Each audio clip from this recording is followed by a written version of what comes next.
And welcome into this edition of ACAP Today for the week of February 2023. I'm Jason Parent with the Aroostook County Action Program.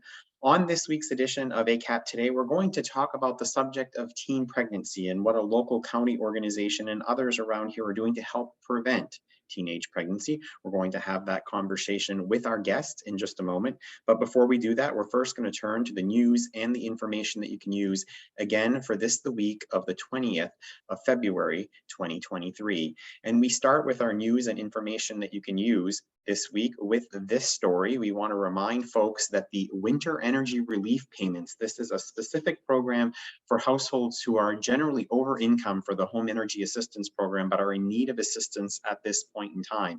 You can see the income qualification guidelines there on your screen for various households, and many households in Aroostook County fall into these income qualification guidelines. We are encouraging people who are in need of assistance to give us a call. We have about 1,450 or so $800 payments. We have funding for those here in Aroostook County.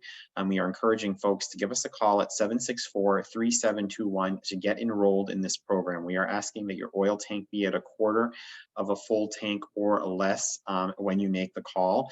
But we are encouraging folks to call and to get enrolled and signed up for the winter energy relief payments. This is a one-time payment program.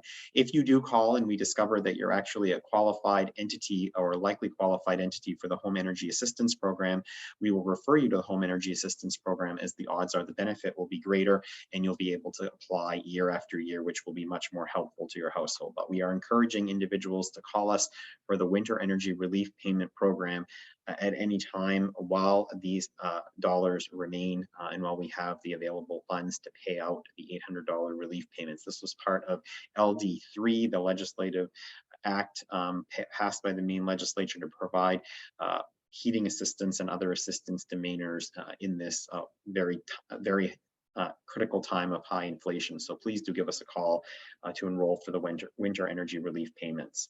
Speaking of energy relief, the home energy assistance program is where we are referring a number of folks who call us who fit within these income guidelines that have a household size, as you see there on your screen, and the income guidelines by month underneath that amount there. We will refer you to the home energy assistance program again for a more robust benefit and a sustaining program that will be able to help you in seasons to come. If you'd like to call and you know that you would likely apply and qualify for the home energy assistance program, please call 768-3053. We move on now to the topic of taxes. This is tax filing season, and we are reminding folks that there is free tax preparation available for households with an income of less than $58,000. Who had that income in 2022. There are 3 locations available. Those are in Fort Kent, Houlton, and Presque Isle, but we are encouraging folks to please give us a call here at ACAP. We are scheduling appointments, 764-3721.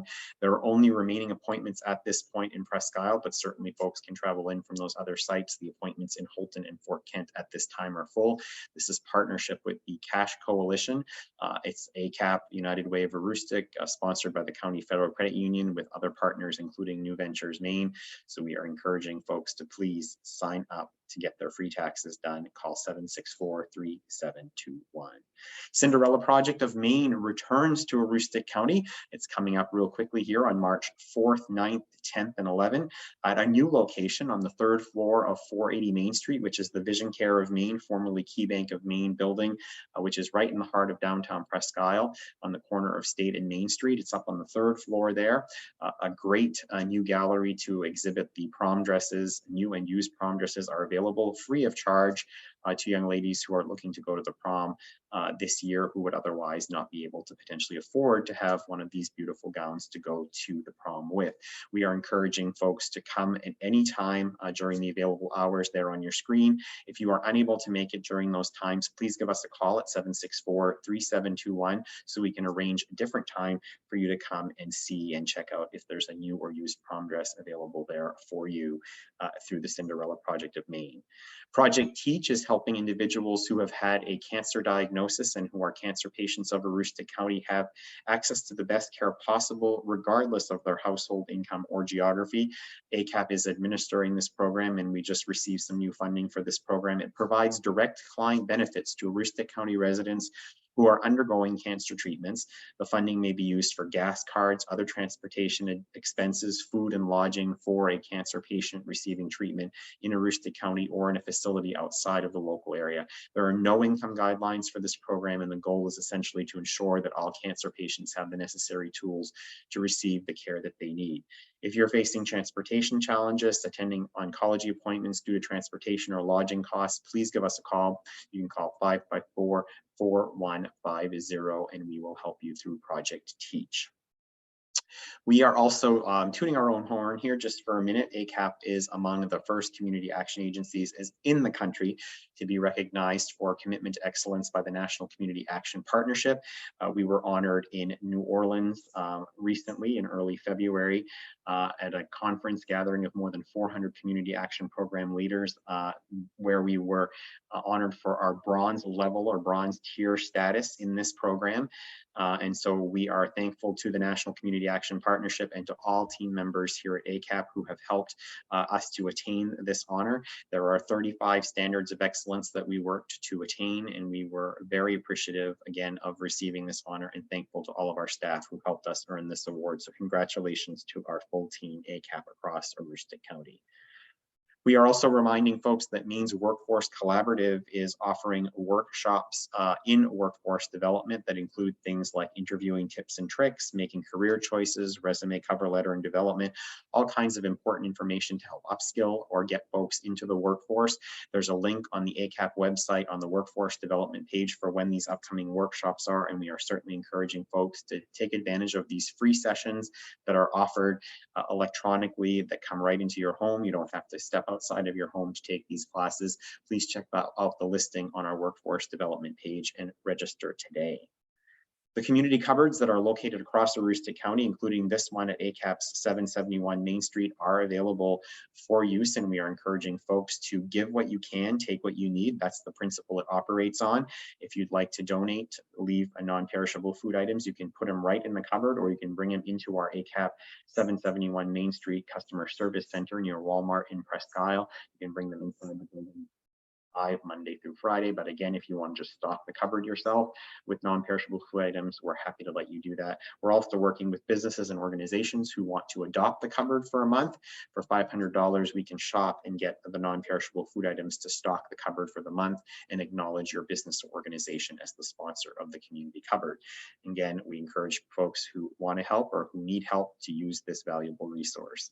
In addition, right near the community cupboard is the community closet. This is a project outside of our 771 Main Street Customer Service Center in Presque Isle. It's also available 24/7 and is we're operating again on a give what you can, take what you need process. So if you have clothing that you'd like to donate, feel free to drop it off in the cupboard. If we're open, you can bring it into our building at 771 Main Street. And folks are also able to shop in that cupboard 24 hours a day, 7 days a week. It's open air to the outside. We ask that you please be gentle with getting the clothes back on the hangers and not leaving too much of a mess as you go through the community closet, but it is something that's available to all community members. Warm clothing this time of year is especially appreciated. And our prevention team is reminding folks that if you want to properly dispose of your unused or unneeded or unwanted medications in your home, a great place to do that is at any Aroostook County Police Department. There are times and details of when medications can be dropped off at your location. You can contact your local police station to find out when you can do that. Generally, it's just open during open hours of their lobby areas. You can also look for more information at ACAP's prevention and wellness pages on our website. And we are also reminding folks that we continue to, as a community, struggle with COVID-19, and there are vaccinations and test kits available, both free of charge. At this point, you can go to maine.gov/COVID-19/vaccines to find out where to get a vaccination appointment nearest you. You can also call us at 764-3721 if you're unable to go online for whatever reason or find a location. We would be happy to help connect you with the nearest location to you. Also, COVID tests are available. There are 2 resources resources there, covidtest.gov, and also accesscovidtest.org, and they recycle those on a regular basis for households to be able to order a new set of COVID tests. We are also offering currently free COVID tests at ACAP 771 Main Street, Presque Isle Customer Service Center, and at other ACAP locations across Aroostook County, and encourage you to swing by if you are in need of tests for COVID-19. And lastly, if there is a service that you are in need of, or if you're challenged with something at this time and not quite sure where to turn, we encourage you to call us at ACAP at 764-3721. We have navigators available that can help you and connect you with the proper services, whether they're with our agency or with other agencies who offer those services. That's why we're here, and we appreciate and look forward to hearing from you to help you with your needs at this time. And with that, that's this week's news and information that you can use, again, for the week of February 20th, 2023.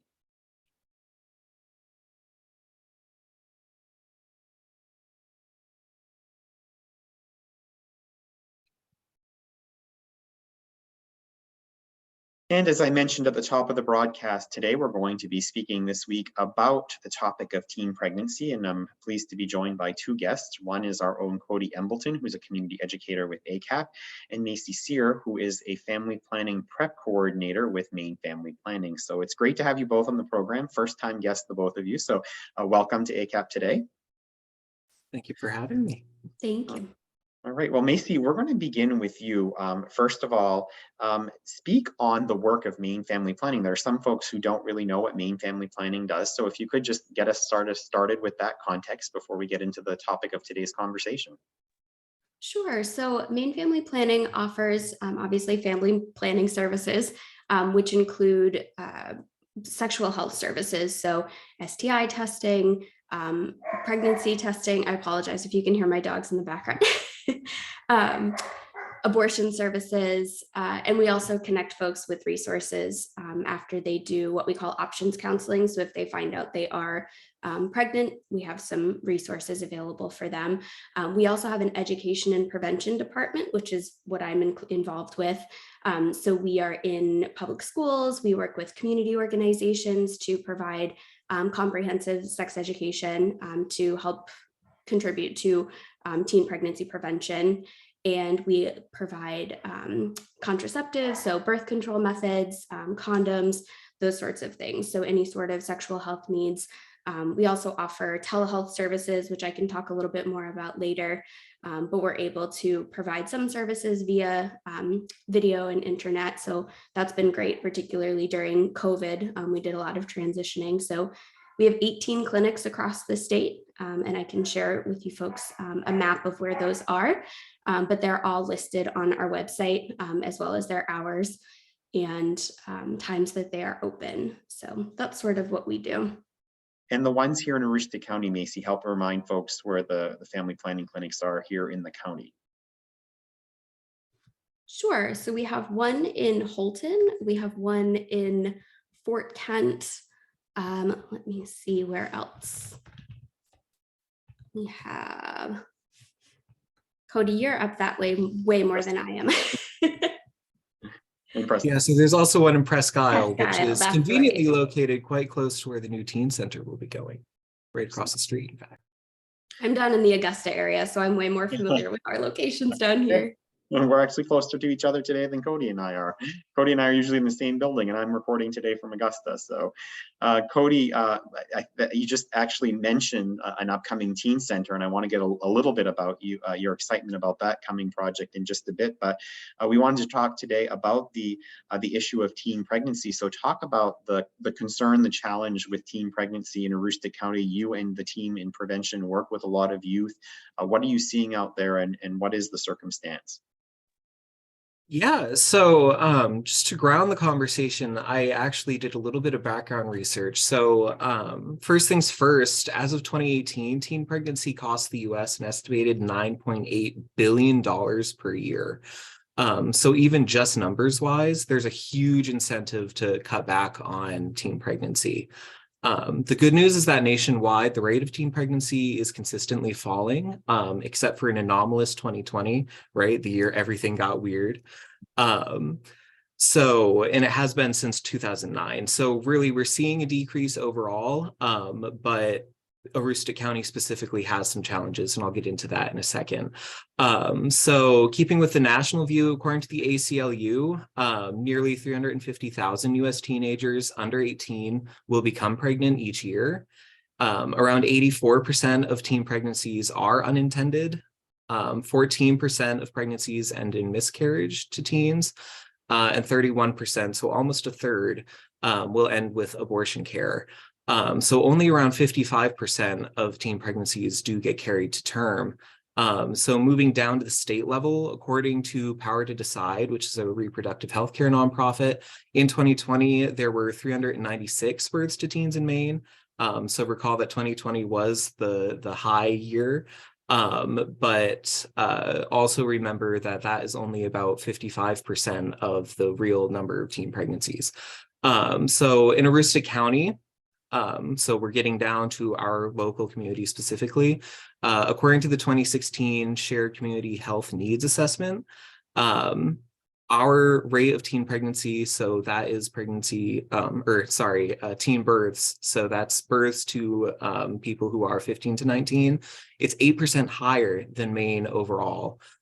So we're doing significantly worse than the rest of the state in this area. And just to really drive home what's at stake here, according to the Maine CDC, a 2007 memo that I was able to locate, teen mothers are less likely to complete high school. They're more likely to experience poverty. They're typically experience single parenthood at some point. They're more likely to experience preterm labor, and they're also more likely to deliver babies who are of a lower birth weight. And those children are also more likely to experience developmental delays in early childhood. So when we're talking about teen pregnancy, we're really talking about the whole wide range of social problems, right? We're talking about education. We're talking about poverty. We're talking about an experience that is going to impact not only people in the present, but also the future of our communities. So by empowering young people to make the best decisions they can for their health, we're really creating a space to protect our entire community, both present and future. So it's really important to keep that in mind, that when we talk about teen pregnancy, we're not just talking about the teens here, we're talking about our entire community. And Cody, as it relates to that, I know that your team, the prevention team that you're a part of, does travel across Aroostook County to cover various topics that you put youth at risk. But as it relates to sex education, is that a topic in an area both that we're covering and one that's really covered enough, as you pointed out? I mean, it's beyond just the issue of teenage pregnancy. It's really a larger an issue around sexual health.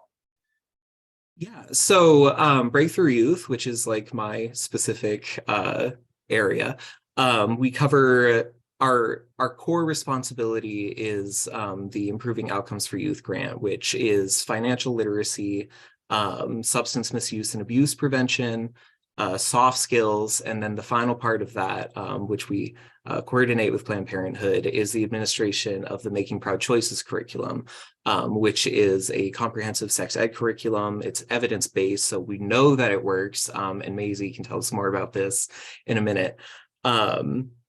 But yeah, we see, unfortunately, that the sex ed that people get in school is typically kind of a little bit lacking. So let's talk a little bit Maine sex ed requirements. So sex ed has to cover consent, and we do. It has to be medically accurate, and ours is. It also has to emphasize abstinence. So we do emphasize abstinence, even though we are covering a comprehensive lens. So sex ed, unfortunately, at the state level is not required to be comprehensive. And note that when we talk about a comprehensive model, that is a model that aims to give students the knowledge, attitudes, skills, and values to make appropriate and healthy choices in their sex lives. So really that is all we're talking about, is giving people the full picture so that they can make the best decisions for themselves. Sex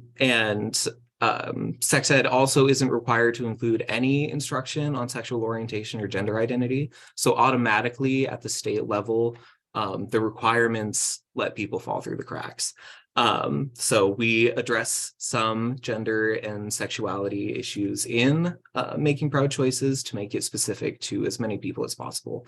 And there's also statewide, and we also include this, there is a parental opt-out policy. So if you really don't want your children to be learning how to protect themselves in their sexual health lives, then you can pull your kids out of that.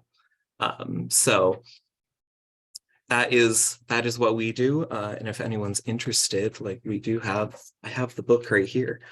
So if anyone wants to know more, hit me up anytime.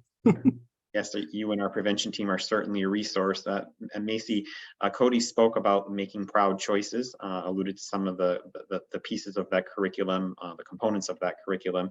Talk a little bit more about that and about Maine family planning, sort of how we settled on this particular curriculum and anything else that it might contain and why it's seen as the best way forward here in the state of Maine with you.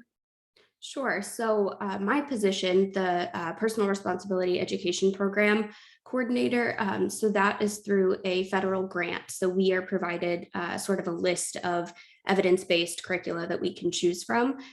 Making Proud Choices, as Cody said, discusses abstinence as sort of the safest option, but also really emphasizes sort of those negotiation and refusal skills, as well as, shifting attitudes about sexually transmitted infections, pregnancy prevention. And it also really emphasizes young people's ability to make choices that they are proud of. It focuses a little bit on goal setting and thinking sort of about the bigger picture and how things like sexually transmitted infections and pregnancy can really interfere with those. So it uses, role playing, it uses brainstorming sessions, it uses different interactive activities to get young people thinking about the impacts of the decisions that they're making. So it talks a lot about HIV prevention. It was developed in the 90s and has sort of been adapted, but that is still a big conversation within that curricula. We chose to use the California edition because California tends to have some of the more progressive standards and statutes around sexual education. So as Cody mentioned, it doesn't talk specifically about things like sexual orientation and gender identity, but a lot of the role plays use things like gender neutral names, or it leaves out pronouns and things like that. So we are moving sort of in the right direction as far as that goes. It's a 9-module curriculum, so it gives young people a lot of time to learn these skills, implement these skills, think about how they can use them in real life situations. And then, we do a survey before and after, and as Cody said, it is evidence-based. So there was, they showed, it illustrated, sorry, I can't talk this morning. It illustrated a change in young people's attitudes about things like condom use, confidence in using condoms and contraceptives, attitudes about sexually transmitted infections and confidence in preventing those, as well as an increase in condom use. So those were sort of the outcomes that led us to choose to utilize this curriculum under that specific grant. Now, Cody, you're a young person as well, and it wasn't that long ago that you were yourself in high school and going through classes such as this. Do you see a positive improvement in terms of where things are today as opposed to where they were not that long ago, even when you were in high school? Unfortunately, my experience has been that it is more of the same, right? So when I was in high school, I knew what a condom was, but I was never taught, like, we didn't have the dummy or a banana in class. We'd never learned how to put one on. We were just told that they exist. There was also a real focus, and this is where the medically accurate can get a little bit tenuous. There was a real focus on like the symptoms of STIs. So like, if you're talking about gonorrhea and the discussion is like, oh, you're going to be oozing pus and in incredible pain. That is true, that can happen, but it's really important to remember, and we mention this frequently with our curriculum, the most common symptom of all STIs is not having symptoms. So really the only way to know is to go and get tested, right? So we really talk a lot about like testing, protecting yourself, making good choices, guarding your health really is what it comes down to. Really cherishing the health of the body that you have and looking after it. That's really what we're focusing on here. So yeah, unfortunately, the sex ed that I'm sure people are getting in their schools is still pretty much just, here's a fallopian tube. Aren't you glad you had to sign a waiver to be here? You know, not to be shady to our community partners in schools. Like, we know that they're doing the best that they can. And we know that it's an awkward topic to discuss, right? But it's also important to know that like the kids are getting factual, evidence-based material that is going to encourage them to make the best decisions they can. And that's what we do. So the curriculum that you're offering, Cody, our prevention team are offering in local schools is an add-on. It's above and beyond what is being taught in schools currently.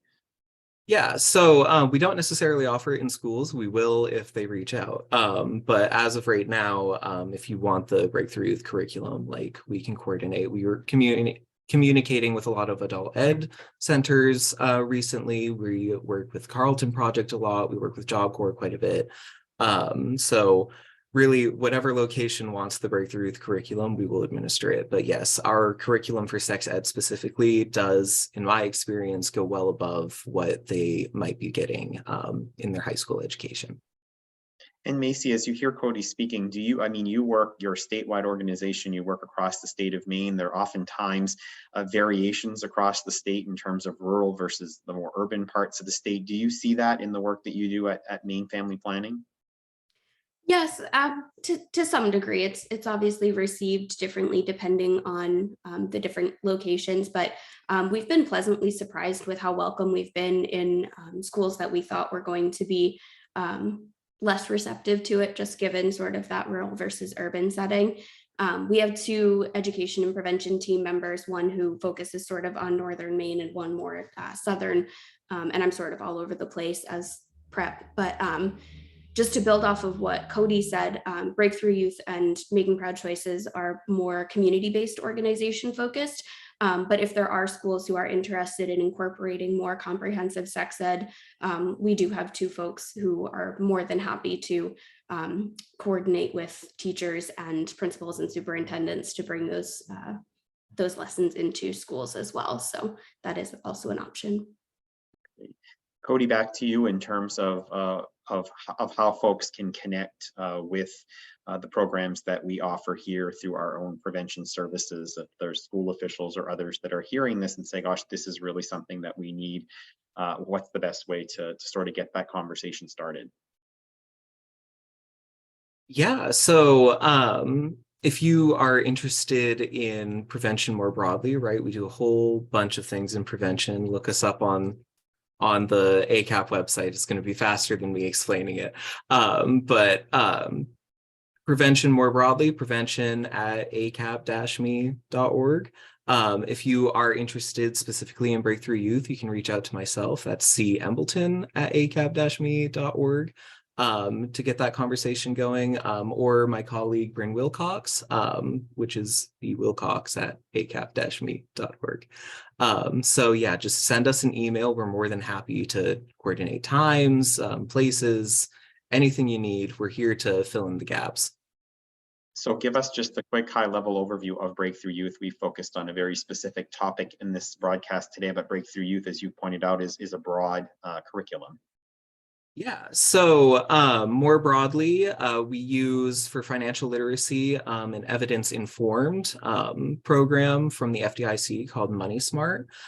So the difference between evidence-informed and evidence-based is that evidence-based, it's proven to work. We know that it works, and we typically constantly collect information to know that it's still on track to working, right? So that's those surveys that we discussed for Making Proud Choices that Maine Family Planning coordinates. Evidence informed, it's close, but not quite there, right? So we know that it works in like a personal anecdotal setting, basically. We know that it's helpful. We're also in the Breakthrough Youth staff, always getting new updates and certifications. So we're working currently with the Financial Educators Council, I believe, to get a certification through them, which is a lengthy program that Bryn and I are going through just to make sure that we can administer the best that we can with financial literacy classes. Onto soft skills. Soft skills are those soft interpersonal office place skills. So that can be adapted really to whatever the needs of our specific audience is. So if they have an interest in learning how to write a professional email, we can go over that. If they need help with resume writing, we can go over that. If they need to discuss the difference between, say, a resume and a CV, we can have that discussion. And we're also working on incorporating more social and emotional learning into that portion of the curriculum as well, through the Lions Quest program, which we have all recently gotten access to. So we're not quite there yet, but we're working on it. What haven't I talked about? Oh, Prime for Life. So our substance use prevention, also evidence-based. So we know that it works. It's very rigorous. So that is exactly what it sounds like. And several of our community members in the Valley might already be familiar with that because that has been taught in local schools there for quite some time. So that Prime for Life is it's based on motivational interviewing. So recognizing that you want to change and then giving you the tools to make that positive change for your lives. So really it's designed mostly for people who might already be on the path to struggling with substance misuse, but it is useful for prevention as well, just to give people the tools to recognize like when these things might be happening and when they might experience them. And then I think we've covered making proud choices pretty in depth, but if you have any specific questions, I'm more than happy. Thanks, Cody. So Maisy, last thoughts from you. What have we not talked about that you wanted to make sure got out in your messaging today to folks in our community about the work that you're doing? I think there's just a lot of misconceptions about sexual education in general. And we have done a lot of work at Maine Family Planning to make sure what we offer is developmentally appropriate, like Cody said, medically accurate, and fits the audience that we're targeting. So I think it's like Cody said, it's so important that these lessons are being taught in school, and that we start to combat some of these misconceptions that tend to sort of be floating around. And of course, they, like Cody said, they do offer the option to opt out, but we do everything in our power to make sure it's going to benefit the young people in our communities and our communities in general. So, and all of that being said, we do have those clinics around the state. So if young people find themselves with symptoms or no symptoms and just want to be tested, or find themselves as one of the young people who are pregnant and want to access our services, we are more than, our doors are always open. So we just want to provide as many services as we can to prevent it and also support young people if they find themselves in those situations. Great, thank you, Maisy. Seer, Cody Embelton, your last thoughts, things that you didn't get the chance to talk about that you wanted to make sure, and also a quick plug on the new youth center that's coming up that you noted earlier. Okay, well, it occurs to me I forgot to mention the ages that Breakthrough Youth covers. So we are 14 to 24, so high school age and early adulthood. And as to aging, age appropriate, in making proud choices, there are like bits and pieces that are like for middle school youth, show this figure instead and have this discussion instead, versus for high school youth, have this discussion. So we do take lengths to make sure that what we are providing to people is appropriate for their age group. Like we're not throwing a lot of information at people who are not prepared to receive it. So that's that. Also important to note that comprehensive sex education is shown to decrease all kinds of things. So let's see, I have it in my notes here. Yeah, so comprehensive sex education reduces the risk of teen pregnancy, which is what we're discussing today. Also results in later age of first sexual contact, right? So you're more likely, if you have comprehensive sex education, to choose to abstain from sex, at least for a while. And then it also increases the use of proper contraception methods when they do decide to engage in sex. So the same cannot be said for abstinence-only education. We know that we have some proponents for abstinence-only in the community. I know this because I have personally spoken with several of them. But abstinence-only education definitively does not work. It does not serve people. You're not doing them any favors by not giving them the information that they need. Okay, on to the teen center, the fun part. Quick plug, if you are a teen and you're watching, next Wednesday from noon to 3, we're going to be having like a workshop day to kind of hammer out the details for how the teen center is going to look. We're going to be meeting at the teen center. It is it's the building, oh gosh, it's on North Street. It is where State Farm used to be. Where it is now. Where it is now. Yeah, right across the parking lot from where it is now. So we're right there. We'll be meeting there at noon, and then we'll be going to our Main Street location outside of Walmart to hammer out details, what you want to see from the space, everything from like who do you want to staff it down to what colors do we want it to be. So we're really going to be covering a wide range of things. We're going to have pizza. So yeah, if you're a teen and you want to be involved in the teen center, we're going to great lengths to make sure that it is a space that you actually want to go to. So we're really working on doing things with teens in our community rather than for them, because we are really tired of doing things that fall flat on their face that teens are not interested in. So our way to combat that is to have you in the process from the very beginning, from start to finish. So if you want to show up for that, it's going to be fun. So yeah. Exciting and fun times. I'm looking forward to seeing the color selection and what the youth make of the new teen center. Looking forward to it. All right, Cody Embelton and Maisy Sear, thank you so much for being my guest on this week's edition of ACAP Today. Before we leave you two and before we leave our viewers, we're going to first show you our photo of the week, or our snapshot of the week, if you will. And our snapshot of the week takes us to our Home Energy Assistance Program team, who is ready to help you heat your home. The Home Energy Assistance team has actually taken about 1,400 brand new applications this year over last season, are in well on trajectory to have about 8,000 or 8,500 households served in this heating season. If you think that you might qualify for heating assistance, give us a call. And we also have the Winter Energy Relief Program at this time right now for people who are over income. So we're certainly encouraging folks to give us a call to help with their heating assistance needs, as we're looking at the high cost of inflation and fuel oil at this time. So thank you to Christine, who is the person featured in our Home Energy Assistance Program team in this snapshot of the week. And thank you to our entire team, not only in the Home Energy Assistance Program, but in prevention, like Cody, and housing and energy, and early care and education, and workforce development, and all across the agency for their fine work each and every day. We'll be back next week with another edition of ACAP Today. Have a great week, everyone.